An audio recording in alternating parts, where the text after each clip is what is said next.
But Shrihari, Karnataka एक ऐसा state है जहां कांग्रेस पार्टी के पास मजबूत लीडरशिप है। सिद्धरमैया एक मजबूत नेता है, उनका सामाजिक आधार भी है और वो नो नॉनसेंस लीडर माने जाते हैं। D K Shiv Kumar aggressive campaigner है, हालांकि उनके भ्रष्टाचार के आरोप है, लेकिन सबको मालूम है कि भ्रष्टाचार के आरोप किन वजहों से है। वो पार्टी के राइजिंग स्टार भी माने जाते हैं नेशनल लेवल पे। तो डीके शिव कुमार और सिद्धरमैया के बीच में अनबन भी बताई जाती, दोनों बीच मुख्यमंत्री पद को लेकर एक दावेदारी भी पेश की जाती है।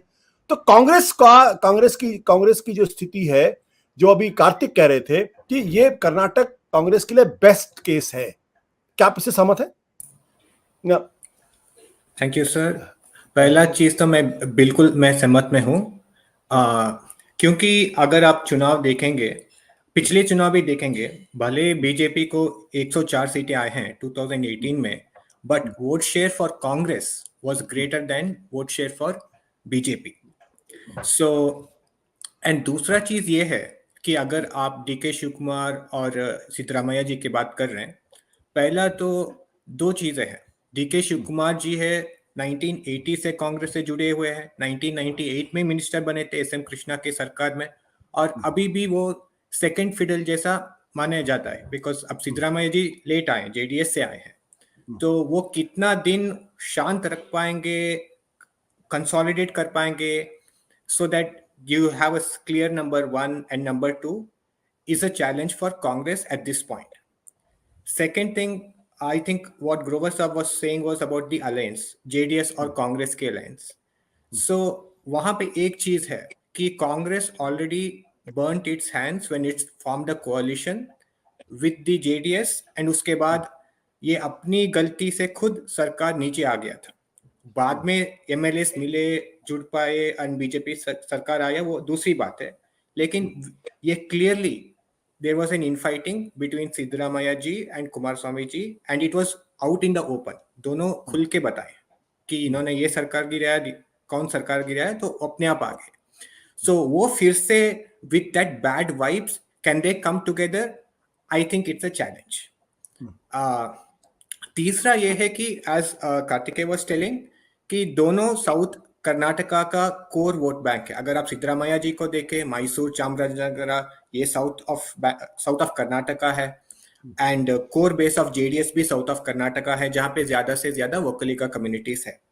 सो इससे क्या हो जाता है, भले ही कांग्रेस को वोट ज्यादा मिले, वो सीट शेयर में कम चली जाती है, और इसका फायदा फिर बीजेपी को हो ही जाता है, क्योंकि नॉर्थ कर्नाटका, मुंबई कर्नाटका में जहां पे लिंगायत समुदाय है, वो 60 to 70% वो बीजेपी को वोट करते हैं, एंड 100 सीट अफेक्ट करते हैं लिंगायत समुदाय वहां पे। तो बट ये जो इस बार अगर येदियुरप्पा अगर वहां पे नहीं प्रोजेक्ट हो रहे हैं, अगर उनको लग रहा है कि येदियुरप्पा उनके मुख्यमंत्री नहीं बन रहे हैं, तो भी क्या लिंगायत समाज उसी तरीके से रिएक्ट करेगा? ये अपने आप में बड़ा सवाल है। तो एकदम सही सर, इसलिए कांग्रेस आर रेजिंग अप। वो अब बोल रहे हैं कि हम लिंगायत्स के लिए ज्यादा से ज्यादा सीट देने वाले हैं, and they are sensing an opportunity, because Lingayats, अगर आप 1989 का इलेक्शन देखे, 2/3 अंडर वीरेंद्र पाटिल जी 2/3 मेजोरिटी जीते थे कांग्रेस, एंड उसके समय बोम्मई जी के फादर थे जनता दल के लीडर एंड ओपोजिशन लीडर, वो खुद हार गए थे। तो कांग्रेस, ये येडियुरप्पा जी बहुत मेहनत करके वो लिंगायत पॉइंटिव्स, मठ के जो अधिकारी, सबको मिला के एक स्ट्रॉन्ग होल्ड बनाया गया था। इस बार Congress is sensing that opportunity, and ज्यादा सीट देने की बात हो रही है लगातार। As you said, Rahul Gandhi ji कोशिश कर रहे हैं, तो एकदम एक बैकवर्ड, जैसे कि सिद्धरामैया जी, वोकलिगा एंड लिंगायत, ये तीनों कास्ट कॉम्बिनेशन लेके कांग्रेस आगे बढ़ने का इस बार बहुत मेहनत कर रही है और उस दिशा में जा रही है। विजय जी, आप कुछ बीच में जोड़ना चाह रहे थे, आप कुछ इंटरव्यू करना चाह रहे थे, प्लीज।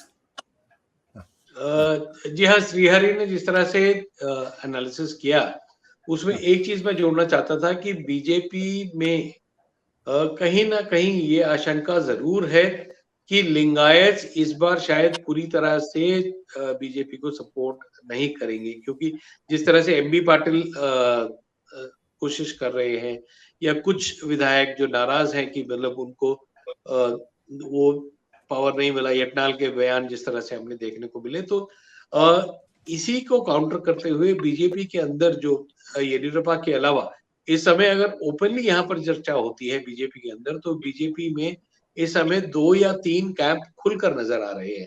एक तो लिंगायत वोट बैंक है, वोकलिगास का अशोका जिस तरह से चलाते हैं, या फिर जो कोस्टल जो कि मतलब पोलराइजेशन में ज्यादा विश्वास रखता है, नलिन कटील और जो कैंप है वो जिस तरह से वहां पर मोबिलाइज कर रहा है। तो हालांकि इनके आपस में तालमेल ज्यादा अच्छा नहीं है, लेकिन हर तरफ से आला कमान जो है तीनों खेमों को अपना अपना समर्थन दे रहा है। आपने देखा होगा कि पिछले कई दौरे अमित शाह के लगे हैं लगातार।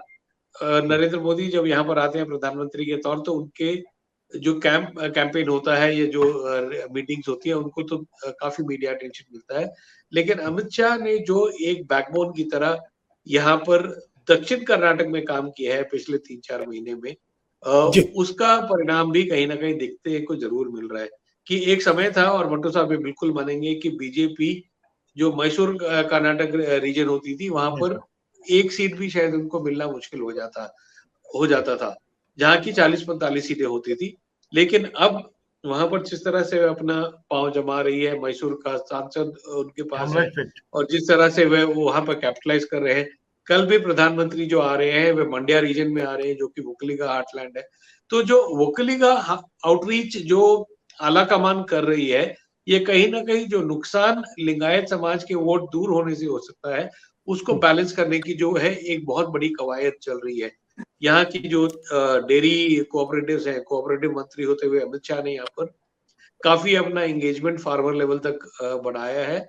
और दूसरी बात यहाँ पर ये कहूंगा कि जो पोलराइजेशन 1 साल से हम देख रहे हैं, कि जो हिजाब का मुद्दा हो, हलाल का मुद्दा हो, और जो अन्य मुद्दे हैं, उसको पूरे तरह से कोस्टल की जो 32 सीटों के अलावा जो पेरिफेरल कोस्टल रीजन है, चाहे कारवार है या कहीं पर है, वहां पर जो पोलराइजेशन को बढ़ाने का प्रयास है, वो भी एक तरह से कंसोलिडेशन माना जा रहा है। कि जहाँ के अगर जाति मतभेद में अगर वोट चुकते हैं, तो कम से कम कंसोलिडेटेड हिंदू वोट बनाने की जो कोशिश है वो कई सीटों पर चल रही है। तो BJP is trying to fill every blank that it can find to ensure कि उनको सत्ता में आने में कोई दिक्कत ना हो।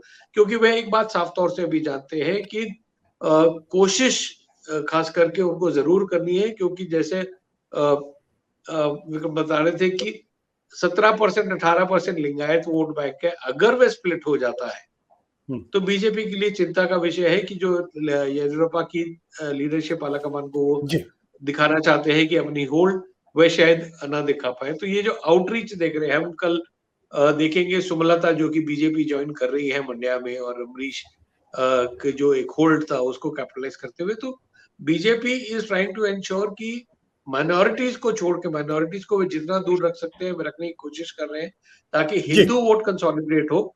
तो वो प्रयास जो है साफ तौर से दिखाई दे रहे हैं। सत्य हिंदी का ऐप डाउनलोड करें गूगल प्ले स्टोर पर।